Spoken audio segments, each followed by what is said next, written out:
भेले खुश खिललै घरवा अंगनावा ए सखी फगुआ में अइलै सखी हमारो सजनावा मन भेलै खुश खिललै घरवा अंगनावा अपना हाथ से पुआ पूरी खिलैला कहे अपना हाथ से पुआ पूरी खिलैला कहे सैया हलका हलका ललका रंग लगैला कहे पिया हलका हलका ललका गोदी लेके बच्चा ले खाऊ खेलैला कहे गोदी लेके बच्चा ले खाऊ खेलैल कहे सैया हलका हलका ललका रंग लगैला कहे पिया हलका हलका ललका रंग लगैला कहे राजा हलका हलका ललका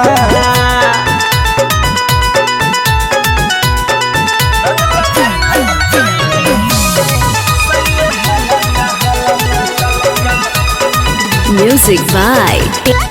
Tinku Tufan. चूड़ी लहंगा लहठी दूगो लेने आइले साड़िया नक के नथुनिया कान के बालिया सिकड़िया चूड़ी लहठी लहंगा दूगो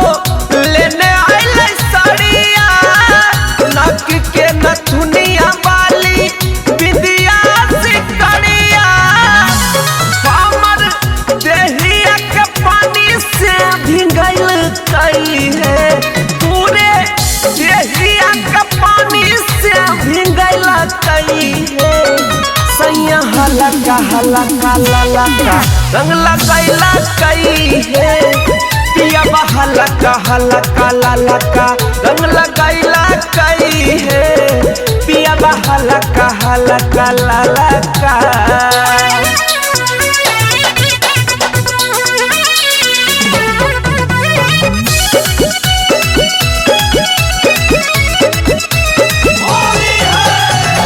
चंदन यदुवंशी पियबा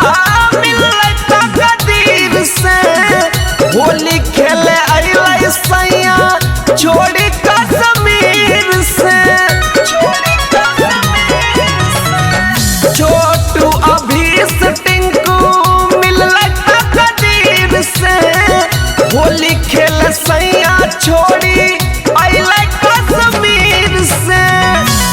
सूरज अजित के संग जगीरा कैल कहे शिवम बउआ के संग जगीरा कैल कहे सैया हलका हलका ललका रंग लगैला कहे सैया हलका हलका ललका रंग लगैला कहे पिया हलका हलका ललका सैया हलका हलका ललका रंग लगैला कहे पिया हलका हलका ललका।